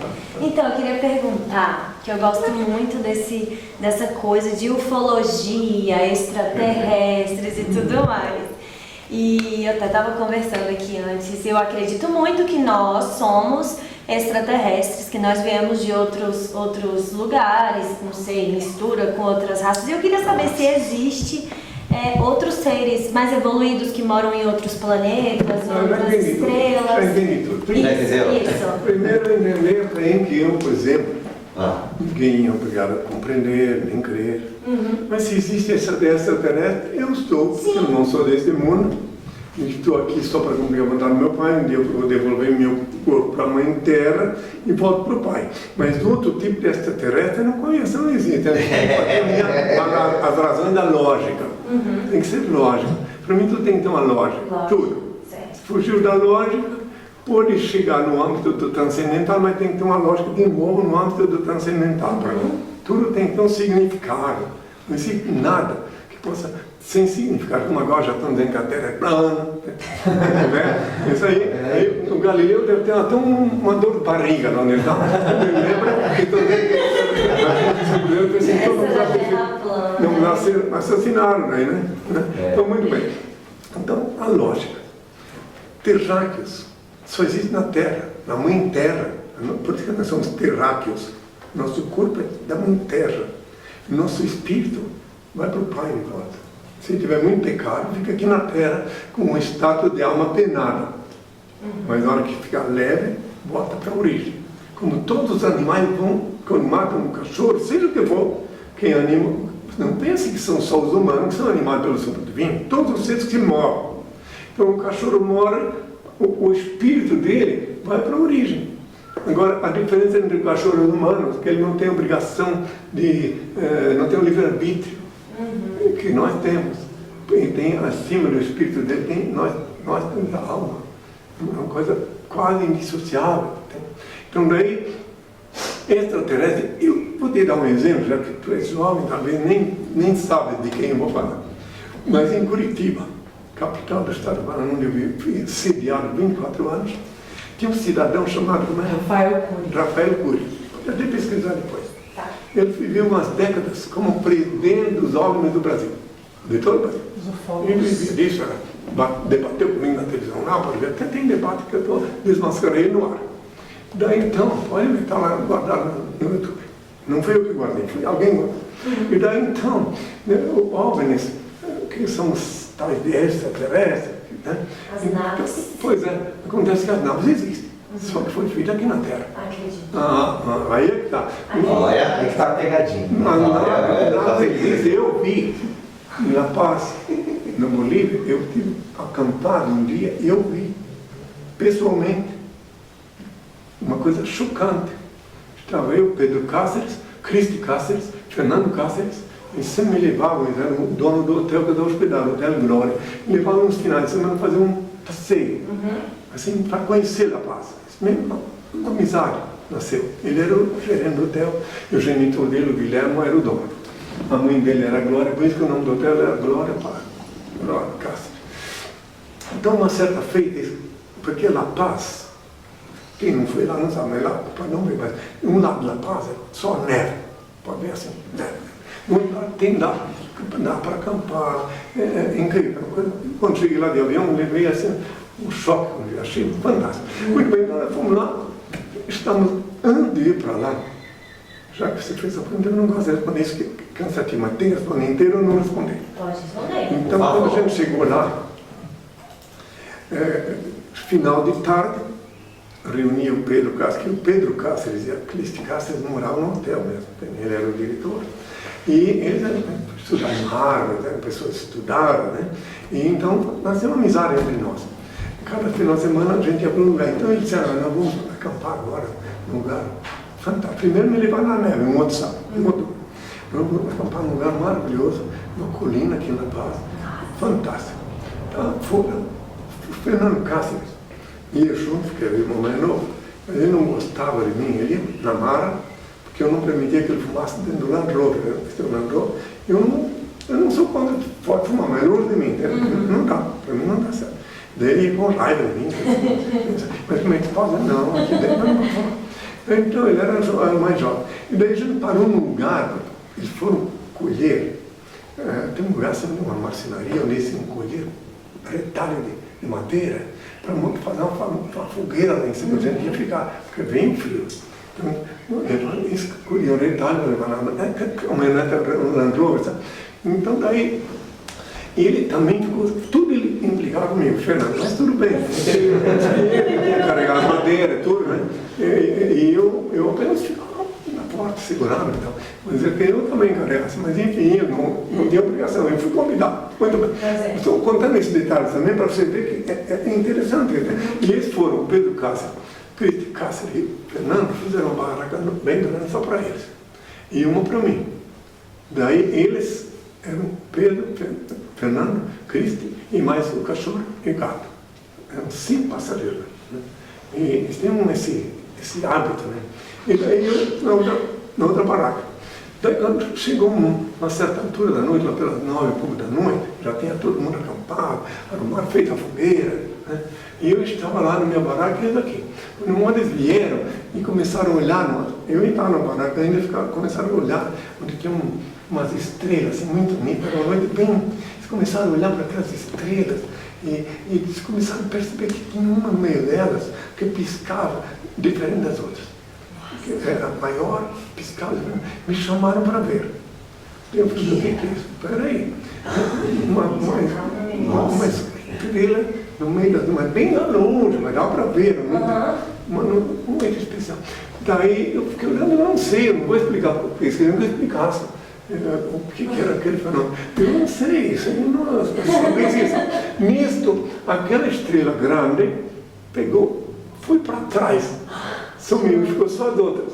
Eles disseram, olha, aí ficaram meio histéricos. Olha, eu digo, não sei, também não vou explicar o que é isso. Agora ela voltou, e vai chegando mais perto. Quando ela chegou assim, uma distância, como daqui lá na rua, um pouco mais, já dava para ver que não era meramente uma estrela, era como se fosse um helicóptero, só que silenciosíssimo. E foi, e pisca, trocava de cor, azul, vermelho, amarelo, sei lá, e não estacionou como se fosse a distância, assim, como se fosse ligou lá num lugar baixo, e nós estávamos aqui em cima. Então eles começaram histericamente a gritar, e um foi lá pegar logo a máquina para filmar, eu fiquei só olhando. Eu não queria analisar o que era aquilo, porque veio sem fazer barulho. Né? E até hoje eu penso, por causa do barulho deles, no demônio ele levantou com a mesma velocidade, foi, atravessou lá para cima da colina, foi eu. Sem som nenhum. Fomos lá, sem som nenhum. Fomos juntos, fomos lá ver onde ele foi parar, pensei que tivesse parado no outro lado. Não, sumiu. Daí eu disse, agora que vocês vão chegar em casa, sei que vocês viram isso, vão ver que vocês estão loucos, só porque já está com um profeta, que é conhecido, então não vale para ninguém saber isso. Daí ficou nisso. Daí de manhã cedo, quando chegou no hotel, todo dia eu vi o jornal El Diário de La Paz, e na capa do jornal El Diário estava lá aquela imagem que eu vi, escrito que um fotógrafo estava se espelhando, fazendo a barba, e viu pelo espelho essa coisa, e foi lá e fotografou e botou ali. Eu digo, então, que ano que foi? Que ano que foi isso? Em 78. 78. E daí, naquele dia, pelo menos, eu descobri que não era coisa do planeta, não. É que existem certas armas secretas que os governos têm. Eu vou dar um exemplo. Por ocasião, vocês eram muito jovens, na ocasião da guerra do Iraque, que o Iraque tomou posse do Kuwait, descobriu-se, vazou na mídia internacional, que existe um tipo de nave que atravessa os radares sem deixar marca. Naquela época, a primeira vez que eu vi que foi obrigado a mostrar uma coisa assim, aí confirmar aquilo que eu sei. Então, digamos que os principais países têm, mas um não pode falar porque o outro, se eu falar, os outros também sabem. Então, para ter arma, você fica espionando os outros. Assim como os grandes países que têm bomba atômica. Se um apertar o botão, o também aperta. Então, você fica fazendo chantagem entre eles. Aquele outro lá da Coreia do Norte, lá, ele vive disso. O Hitler foi um dos que fez uma dessas naves espaciais aí na época da coisa. Isso. Olha, eu tenho 3 pontos aqui, viu, meninos? O Hitler, ele... Tinha um balão enorme, foi fantástico, não deu certo. Um balão? Enorme. Dirigível, né? Dirigível, fantástico. Mas daí não deu. Ele estava querendo criar um voador também com o Tesla. O Tesla que ele pegou, Você imagina um negócio desse? Hoje em dia, esses drones aí. Os drones. Mas espionagem, vai chegando lá, um dia vamos descobrir quem são os descobridores. O que desculpa. O avião invisível é o B-52, é invisível ao radar. Não parece nos radares, né? Ele é stealth, eles chamam de stealth, que não tem na fuselagem dele, é capaz de rebater o sensor do radar. Entendi. Vamos lá, qual é o tema? O que o senhor acha, falando de tecnologia agora, dessa inteligência artificial que está chegando? Que eu acho que pode ser uma coisa muito boa para a humanidade e uma coisa muito perigosa também, né? Eu acho interessante. E eu acho muito interessante. O nome dela diz tudo. Eu vi que O nome dela já diz tudo. no programa do Artificial. Artificial, é. Artificial. Mas e se ela criar uma consciência? E se ela, gente, um dia Não, for ela criar uma consciência? criar uma consciência e... Ai, não sei, eu vi muito, O que você acha? eu vejo muito filme. Que só tenho a dizer uma coisa, que nada acontece na Terra, em nenhum lugar, nada, sem o consentimento de Deus. Sim. E se tiver que inventar novas armas, ele permitiu. Aí você pode perguntar assim, mas como é que pode? Se Deus, por que Deus permite que fizeram a bomba atômica? Por que Deus permite que façam armas para matar? Por que uma criancinha estava na rua passando uma bala perdida? E por que Deus permitiu isso? Aí vocês ficam sem resposta. Mas eu dou resposta. Eu posso lhe dizer por quê. Essa criancinha, outra hora, ninguém é apanhado em bala perdida se não tem um deve acertar. Outra hora era grande. E devia uma vida por uma vida, por dente, olho por olho, uma vida por uma vida. Existem milhares de pessoas aqui na Terra agora, então tem milhares que eram humanos antes e que agora estão aqui de novo, mas estão a dívida, saudade, dívida. O que é a morte? Para vocês ai, vou morrer, minha mãe morreu. Não, a morte é apenas um descanso. O teu corpo cansado. E às vezes aquela criança nem era cansada ainda, mas prontamente chegou a cansar, foi e volta depois. Porque aí é que está o segredo, que vocês infelizmente, eu sei que vocês têm dificuldade em entender o que é reencarnação, porque a reencarnação diz que não, você explica apenas pegar isso. A reencarnação, há 2.400 anos atrás, Sócrates foi assassinado oficialmente lá na Grécia, defendendo a pré-existência da alma. A reencarnação, que é uma palavra moderna, que é renascer, retornar à carne. Agora, a reencarnação sempre existiu desde os primórdios. Vocês têm dificuldade, inclusive, eu sei, de compreender, face à Bíblia, a evolução, o evolucionismo. Por quê? Por causa dos dogmas, por causa das safadezas humanas. Mas eu explico em pouquíssimas palavras. A primeira vez que perguntaram para mim, isso foi lá em TV SIC, em Portugal. Assim que eu pude falar ao vivo, eles podem me explicar. Eu posso explicar tudo de novo. Como é que é isso? Como é que é a reencarnação, a lei do karma, a evolução das espécies. Evolução das espécies. Sim, evolucionismo. Do filósofo Charles Darwin. Charles Darwin também não vos ensinam nas escolas. Infelizmente, Charles Darwin apenas deu uma partícula do que há 2.600 anos atrás o Anaximandro espalhou. Naquele tempo não tinha igrejas para perseguir ele, mas ele deixou mais claro do que o próprio Darwin a evolução. Então tá, vamos lá, vamos ver onde é que dá o conflito da Bíblia. Fanatismo, a falta de consciência mística e falta de consciência cosmológica. Presta atenção. Lá na Bíblia está escrito que o mundo foi feito em 6 dias. E no 7º Deus descansou. Tá? Pois é, só a cabeça oca que vai continuar engolindo isso assim sem mastigar. Como é que Deus fez o mundo em 6 dias? No 7º descansou. Simbolicamente está correto, está perfeito. Mas por que botou 6 dias, o 7º descansou? Porque ele já sabia que no 7º dia, se não tivesse um 7º dia para descanso, não é para ele, não precisa descansar. Aí vocês vão ter que trabalhar direto sem um dia de descanso. Ele fez por vós, para dar aos seres humanos o direito de um dia de descanso depois de 6 de labor, 1 de descanso. Mas vamos lá, como é que a Bíblia, por que ela entra em colisão e onde é que está a explicação óbvia que salta aos olhos de quem abre os olhos. Lá onde Deus reina absoluto, o tempo não conta. Não conta. Então 6 dias para ele da Bíblia pode ser 6 trilhões de anos. Olha só, agora os fanáticos, os cabeça fechada, ficam no seguinte. Então lá onde reina absoluto pode ser 6 trilhões de anos. Então, portanto, aí o choque com a teoria de Darwin não 6 dias, é o principal choque. Mas se alguém raciocinar com a ajuda do Altíssimo, vai compreender que são milhares de anos e ele apenas botou ali, como tem outras coisas colocadas no Gênesis, que foi reunido. Não é que Deus, ele deu inspiração, né? Porque Deus nunca pegou uma caneta para escrever, nem o filho dele tem dom de escrever. Mas Cristo escreveu assim, eu estava escrevendo na areia. Quem diz que estava escrevendo na areia? Ninguém sabe por quê. Estava escrevendo ali. Né? Ninguém sabe por quê. Porque vieram os velhos querendo que eu me testar se eu era contra a lei. Que lá os velhos na frente, os jovens vinham atrás, os velhos vieram na frente com pedra na mão. Essa mulher foi agora mesmo apanhada em adultério.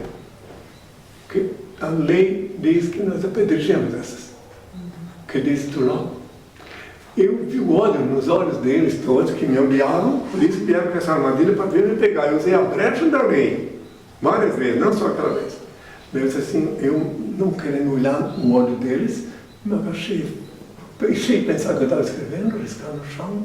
Aí eu voltei para esperar no vinho a resposta. Ele disse assim, aquele de vós que estiver sem pecado, que atire a primeira pedra.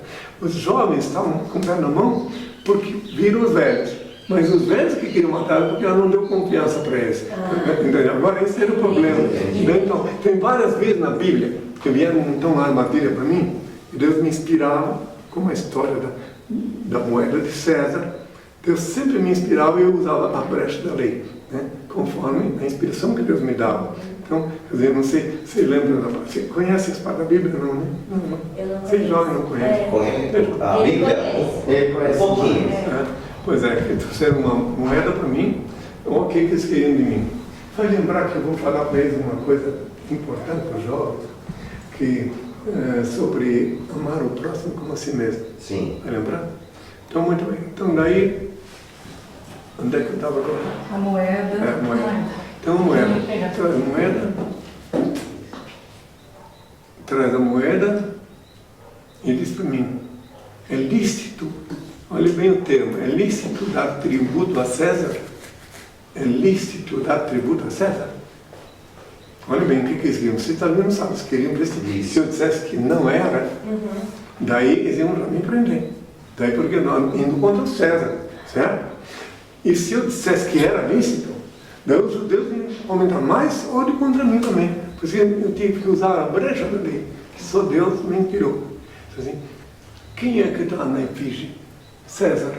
Então dá a César o que é de César e a Deus o que é de Deus. Não me espadar, tem que dar aquela moeda para o César, já que a imagem era dele. Entendeu? E cada vez que me pegaram uma armadilha, eu usava esses meios, como até hoje, quando fui enfrentar meus inimigos, meus adversários nas televisões. Sem o Senhor eu não sou nada, eu não sei falar sem o Senhor. Eu sou o verbo de Deus, eu só falo porque Ele me deu. Desde criança, quando eu ia bater porta, vender coisas, eu falava e eles compravam porque eu falar, né? Porque ele me dava palavra. Eu fui 3 anos na escola, o Adolfo Conde em Blumenau foi onde eu fui meu último ano de escola. O primeiro ano foi no Pedro II, aí mudaram de bairro os meus parentes, e daí eu tive que mudar para o Adolfo Conde, que foi no bairro da Velha. E daí quando eu passei do segundo ano para o terceiro, fui obrigado a sair lá, porque tinha que carregar a roupa para a mulher que me criou, que era camponesa, virou lavadeira. É uma história eu encobri, está em livro. Você falou que ia falar sobre amar o próximo. Então amar o próximo. Então as coisas que eu falei na Bíblia, que está lá, e que muita gente não entendeu. E vocês vão entender uma coisa agora muito óbvia, só que não pude explicar na época. Amar a Deus sobre todas as coisas. E amar o teu próximo como a ti mesmo, não é que está lá? Isso. Duvido, até agora não encontrei ninguém que entendeu o que eu quis dizer com isso. Ninguém. Eu vou te mostrar. Se tu amas teu próximo, fala. Te amar primeiro. Ah, então já escutou falar, né? Se tu te amar, tu não pode amar o teu próximo como a ti mesmo se tu não te ama. Exatamente. Então você faz um pobre diabo que não te ama, porque um ser humano que não se ama, ele é um ser desprezível. É verdade. Bom, então tu tem que lavar bem teu corpo, tu tem que comer direitinho, te alimentar, cuidar bem de ti. Aí se tu cuida bem de ti, tu te amas, porque tu te amas, daí tu pode amar teu próximo a ti mesmo. Senão, como é que pode amar teu próximo? Essa é aqueles que eu não pude explicar, mas ele já disse. Claro, eu tô dentro aqui, né? O Andrei te pergunta, né, Andrei? Eu esqueci, né? Você esqueceu, tá. Eu tô aqui Eu tenho vários pontos aqui, viu, Você menino? faz o seguinte, Ah, sim. Eu tenho vários pontos. Aproveitando Tá. aqui a brecha. Quando fala assim que o ser humano ele tem que se amar e tudo mais, eu, pelo fato, eu tenho várias tatuagens. O que o senhor tem a dizer às pessoas que têm tatuagem, que usa piercing, brinco, essas coisas assim? eu não posso dizer publicamente, tá? O que eu penso, o que eu sei, Entendi. porque agora está tudo assim. Então aí eu não posso dizer mais, só que eu sei que muitos se arrependem, Sim. depois tem que remover, tem muitos, conheço muitos casos. É verdade. Eu só sei que é um modismo. No tempo da minha juventude, quando havia uma blitz policial, né? Naquele tempo, no tempo do governo revolucionário, havia muito, eu não fui apanhado em blitz policial. Então, naquele tempo, se alguém aparecia com qualquer tatuagem, ele tinha que logo mostrar a carteirinha dele de marítimo, senão ele ia preso. Se não tivesse carteira de marítimo, ia preso. Por que ia preso? Porque só fazia tatuagens presidiárias e marítimas. Porque quando ele estava na prisão, muitos anos não tinha preso, então eles iam preso para verificar por que eu tinha preso. Olha. Entendeu? Eu não. O senhor sempre explica o que é pecado, daí ele já Ah, entende. pronto, só para simplificar a coisa. Tá, é isso. Não, inclusive hoje em dia eu não posso falar, né? Mas o que é pecado? Isso eu posso falar. Sim. Pecado é tudo que tu fizeres que faz mal para ti e para os outros. Ou para os outros.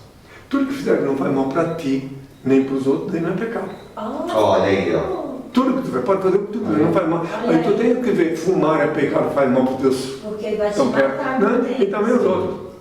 Odiar é pecado, vai criar um úlcera no teu estômago, vai ter câncer.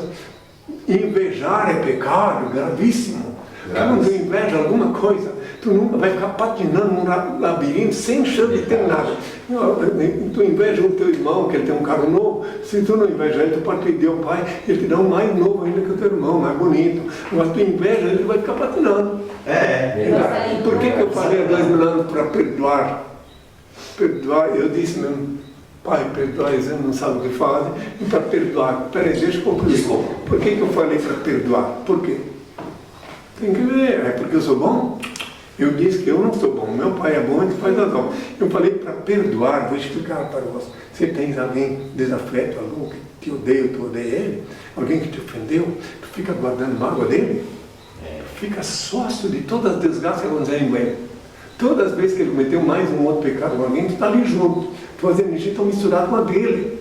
Por isso que eu disse para perdoar até 70 vezes. Porque cada vez que a pessoa te ofende, se tu ficar com raiva dela, vai ficar sócio dela. Em toda, do ponto de vista cosmológico, místico, energético. Cada vez que alguém fizer um mal para alguém, que ele não fizer mal para alguém, não, tu está ali junto com ele. Verdade. Tu está ligado a ele. Tu és parte dele. Então tu perdoa, tu desconecta dele. É por isso que eu disse para perdoar. Pai, perdoar, não faz o que sabe, pode, e perdoar todos. Porque agora, perdoar, um momentinho aí, também não se equivoque. Eu disse para perdoar, mas não disse para reatar relações com os que te ofenderam. Interessante esse. Eu não disse nos finais de ano, hipocritamente, só se reúne toda. Abraçar, fingir que não tem. seguindo, voltam todo inimigo. Para quê? Não é necessário. Tu perdoa, não porque tu és bom. Sempre tu és inteligente, não queres carregar os próximos crimes que aquela pessoa cometeu, tu não queres ter parte, tu não quer pegar aquela energia negativa. Então tu perdoa, pronto. Agora daí as relações é uma coisa de foro íntimo, tu que vai decidir dentro de ti, de acordo com a ofensa, de acordo com o mal que a pessoa fez para ti, se achas que ela pode, geralmente reincide. Até sobre isso eu também falei há 2000 anos. Diz assim, que o espírito volta. O espírito que faz mal, ele volta. Então você tem que preparar-se para isso, ele volta ao espiritual. Para quem não entende, para quem é só materialista, eu fui, na graça do Altíssimo, ateu, da minha infância, dos 9, 10 anos, até, deixa eu explicar, Não sabemos. sim, ateu, da minha infância, das 10 anos em diante, até os 21, até os 31. Espera aí, vamos compreender. Eu sou ateu, nesse particular eu continuo ateu, sou ateu quanto aquele deusinho que os homens fizeram. O deusinho que tem mãe, Tá. entendeu? Aquele deusinho eu sou ateu. Entendeu? Que até quebrei o bracinho dele, lembrei e mostrei que tá. Então, nesse sim, agora eu obedeço meu ajoelho, me curvando meu Pai, Senhor e Deus, que é o único ser incriado, o único eterno, o único ser digno de adoração e veneração, onipresente, onisciente, onipotente, o único Senhor do universo. Mas até chegar a Santiago do Chile, eu era ateu, falava só sobre o cosmos, até chegar. Porque eu não sabia quem eu era, até Santiago do Chile. Eu jejuei em Santiago do Chile em 79. Aí que ele se revelou lá em Santiago, em Estrutura Minha História Viver. Lá em Santiago, que ele se revelou, uma história bem comprida, que eu não vou nem entrar em detalhe, até porque eu tenho daqui a pouco terminar a entrevista, e pedi ao Pai uma bênção e uma mensagem para quem quiser me ouvir, finalizar o nosso encontro, certo? Eu quero dizer bem claro, que em relação ao Deus que os homens fizeram, esse Deusinho, tem vários deuses, mas só um é o Senhor. O único ser digno de adoração, é o único ser incriado. Não é bem uma coisa. Observem o que significa a palavra incriado. Que ninguém criou? Quem ninguém criou, ele é o único ser incriado, o Criador Supremo. Nossa, é difícil pra gente entender isso, nós humanos. Justo, não, mas que a gente erra muitas vezes, por causa né? das coisas inculcaram. É. As coisas. E as pessoas entendem da maneira que quer entender e acaba, às vezes, induzindo as pessoas a fazer o que ela quer, né, também. Pois é. E olha agora, religião, Bíblia. Quem quiser conhecer a Bíblia nunca pode pedir auxílio de ninguém. Quando você quer conhecer a Bíblia, vai para o teu quarto, fecha a porta, como eu já falei há 2 anos, em Mateus 6, versículo 6, lá tu ora ao Pai, depois tu abre a Bíblia e vai entender. E Ele vai te dar um dom para entender a Bíblia. Porque senão, a Bíblia tem tantas coisas absurdas, se tu não tiver a anuência dele, tu vai sair cometendo crimes até. Porque lá na Bíblia está escrito que Deus se arrependera de criar o ser humano. Olha só. Está escrito lá para quem quiser ler.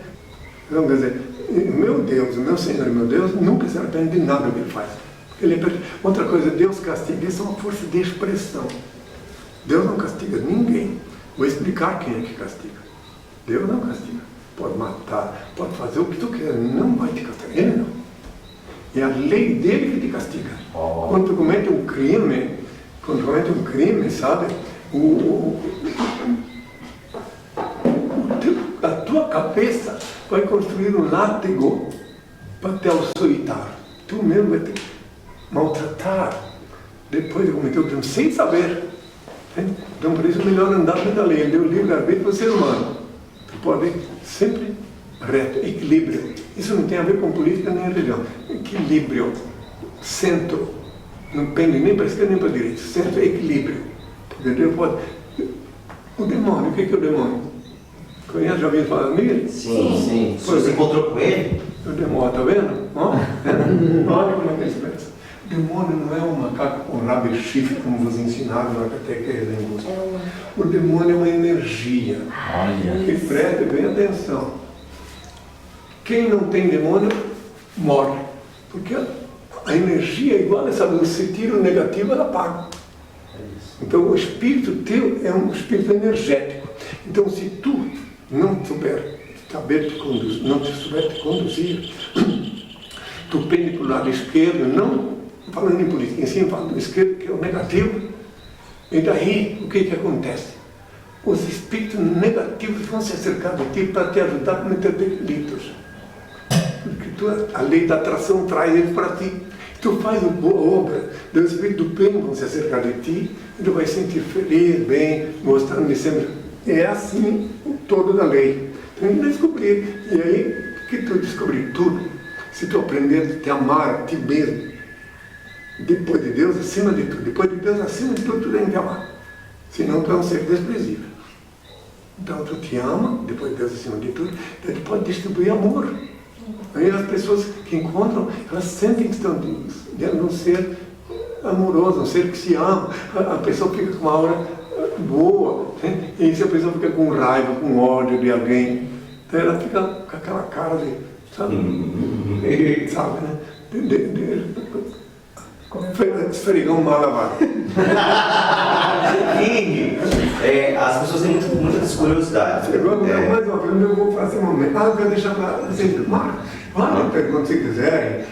Se vocês quiserem, um dia, quando vocês já estiveram aqui, mostrar que são pessoas educadas. Se um dia vocês quiserem, eu posso marcar um outro encontro daí. Por favor. Também não vou responder agora, outras perguntas vocês guardam. Depois vocês publicaram, aí fala com a assessoria, né? Faz uma pergunta. Tá, é a última. Daí vou passar a mensagem que pediu para Tá, é a última já. Antes de terminar, a gente poderia tirar uma foto com o senhor, depois que a gente terminar? o nosso artista. Sim. Né? As pessoas querem tirar foto, elas pedem, não podem vir aqui, podem ser um ciclo de foto ali. Tá bom. Tá bom. Na rua, onde eu estou, às vezes a pessoa pedir foto, aí eu estou na rua, ela chega perto de mim, às vezes até um período. Agora aqui, como eu não sou artista, eu não vou lá, eu não gosto de posar. Tem alguns amigos que vêm perto de mim, e daí então chegam perto de mim, tiram uma foto perto de mim, mas eu não tenho isso. Uma vez em São Paulo tem um problema sério, tem um grupo de pessoas querendo tirar foto. Daí eu digo, sabe uma coisa, vocês vão cada um para suas casas. Eu não sou artista. Olá, qual é a pergunta? As pessoas queriam saber como é que o senhor vive aqui, né? A gente sabe que tem as suas discípulas e que o senhor colocou um nome, né, dado pelo pai. Como é que a sua vivência, e deixar a sua mensagem final, e a gente quer agradecer muito pelo senhor ter recebido a gente, não, meninos? Sim, eu também. Muito obrigado. Muito obrigado. Todos que estão aqui, foi Deus que colocou. E ninguém consegue ficar aqui dentro. Ninguém é ninguém, se não tiver a anuência de Deus. Porque eu não sei escolher, eu não pude escolher meus discípulos, nem agora. Então daí, aqueles que vêm, o Senhor me mostra, ninguém é obrigado, me mostra que aquela pessoa nasceu para isso. E às vezes tem uns que viveram 20 anos comigo, depois terminou o tempo deles. E são meus amigos, vem, me vê, e tem outros que viveram, enfim. Não vou enumerar, mas tem pessoas, inclusive eu beberei a minha querida Benita filha, eu comigo quase 40 anos e eu não pude cigarro, ela foi para a mãe dela. Né?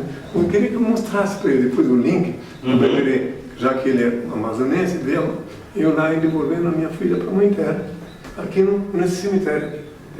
Então, ao site henricristo.org.br ou henricristo.net, lá está disponível centenas de perguntas respondidas por Henrique Cristo durante muito tempo. Estão disponíveis a literatura da Soust, graciosamente em PDF.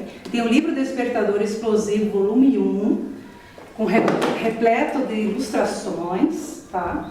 Desde a infância, como fundou a Soust, o ato libertário, tá? E tem o volume 2. Graciosamente no site henricristo.org.br ou henricristo.net. Ok? Nas horas de íntimo desgosto, o desalento tem invadido a alma e as lágrimas aflorar nos olhos, busca-me. Eu sou aquele que sabe sufocar o pranto e estancar as lágrimas. Quando te julgares incompreendido pelos que te circundam e vires que em torno a indiferença recrudesce, acerca-te de mim. Eu sou a luz sob cujo raio se aclaram a pureza de tuas intenções e a nobreza dos teus sentimentos. Quando se te extinguir o ânimo para arrastar as vicissitudes da vida e te achares na iminência de desfalecer, chama-me. Eu dou a força capaz de remover as pedras dos caminhos e sobrepor-te às adversidades do mundo. Quando inclementes te açoitares vendavais da sorte e já não souberes onde reclinar a cabeça, corre para junto de mim. Eu sou o refúgio em cujo seio encontrarás guarida para o teu corpo e tranquilidade para o teu espírito. Quando te faltar a calma nos momentos de maior aflição e te julgares incapaz de conservar a serenidade de espírito, invoca-me. Eu sou a paciência que te faz vencer os transes mais dolorosos e triunfar nas situações mais difíceis. Quando te debateres nos paroxismos da dor e tiveres a alma ulcerada pelos abrolhosos caminhos, grita por mim. Eu sou o bálsamo que cicatriza chagas e diminui os padecimentos. Quando o mundo te iludir com suas promessas falazes e perceberes que já ninguém pode inspirar confiança, vem a mim. Eu sou a sinceridade que sabe corresponder à fraqueza de tuas atitudes e à exercitude de teus ideais. Quando a tristeza e a melancolia te povoar no coração e tudo te causar aborrecimentos, clama por mim. Eu sou a alegria que te insufla um alento novo e te faz conhecer os encantos do teu mundo interior. Quando um a um se fornecerem os ideais mais belos e te sentires no auge do desespero, apela para mim. Eu sou a esperança que te robustece a fé e acalenta os sonhos. Quando a impiedade se recusar a revelar tuas faltas e experimentares a dureza do coração humano, procura-me. Eu sou o perdão que te levanta o ânimo e promove a reabilitação do teu espírito. Quando duvidares de tudo, até de tuas próprias convicções, e o ceticismo te avassalar a alma, recorre a mim. Eu sou a crença que te inunda de luz o entendimento e te reabilita para a conquista da felicidade. Quando já não provares a sublimidade de uma afeição sincera e te desiludires dos sentimentos dos teus semelhantes, aproxima-te de mim. Eu sou a resignação que te ensina a olvidar a ingratidão dos homens e a esquecer a incompreensão do mundo. Quando enfim quiseres saber quem sou, pergunta ao riacho que murmura, ao pássaro que canta, à flor que desabrocha, à estrela que cintila, ao moço que espera, ao velho que recorda. Eu sou a dinâmica da vida, a harmonia da natureza.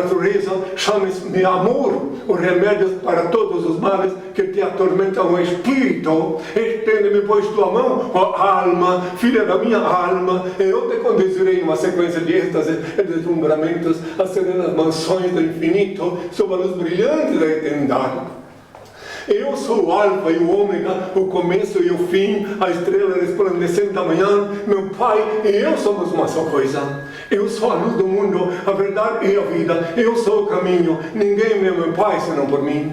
Antes de ser crucificado, eu disse: pela minha voz, meu rebanho me reconhecerá. Voltei como havia prometido, para iluminar a humanidade e instituir na terra o reino de meu Pai, Senhor Deus, formalizado pela SOST. Eu, primogênito, reencarnei, renasci Noé, Abraão, Moisés, David, etc. Depois Jesus e agora Inri. Inri é o meu novo nome. Inri é o nome que eu paguei com meu sangue na cruz. I-N-R-I. Inri. O nome que Pilatos escreveu acima da minha cabeça quando eu agonizava na cruz, quando cuspiam no meu rosto, quando me ultrajavam, quando se cumpriam as Escrituras. Inri é o nome que custou o preço do sangue. Guardai-o em vossas cabeças e seres fortes e felizes, meus filhos. Meu coração bate forte de amor por todos vós. Benditos são os olhos que me veem e veem quem sou. Benditos são os ouvidos que me ouvem e me reconhecem pela minha voz. Bem-aventurados sois vós que me escutais, porque eu só vos falo, que eu escuto do meu Pai. Supremo Criador, único ser incriado, único eterno, único ser digno de adoração e veneração, onipresente, onisciente, onipotente, único Senhor do Universo. Agora, meus filhos, ainda que sob o rugir das porcelas inumanas, o grunhido dos porcos e o latido dos cães, vos exorto uma vez mais: ajudai vosso irmão que segue o mesmo caminho, a vossa semelhança. Ele é alguém em busca da verdade. Mesmo que não sorria, felicita-se com vosso sorriso.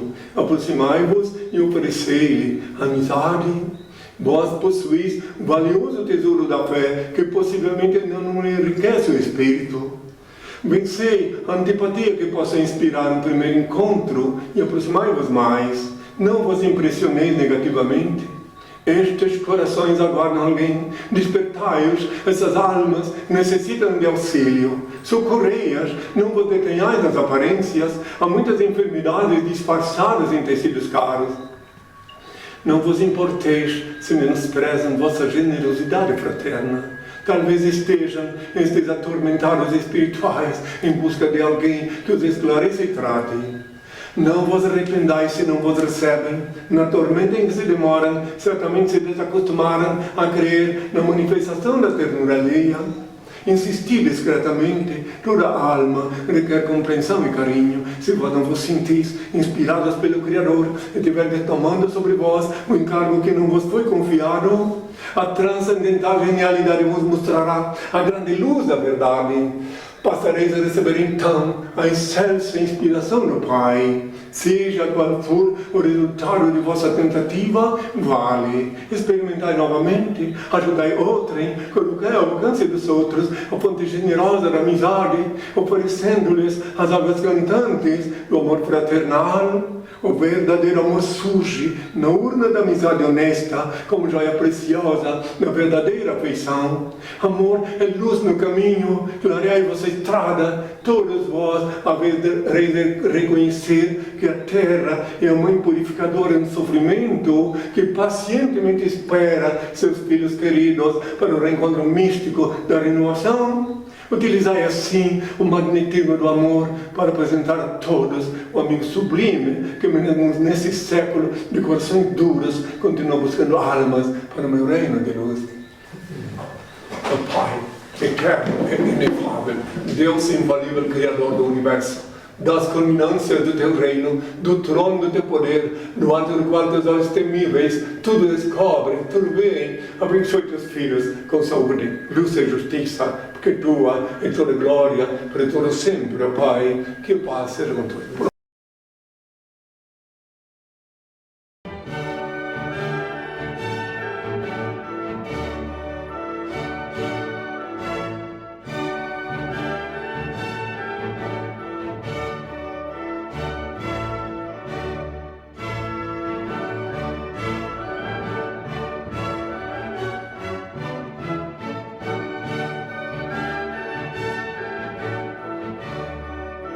Eu me recuso a falar com qualquer pessoa que me falte com respeito.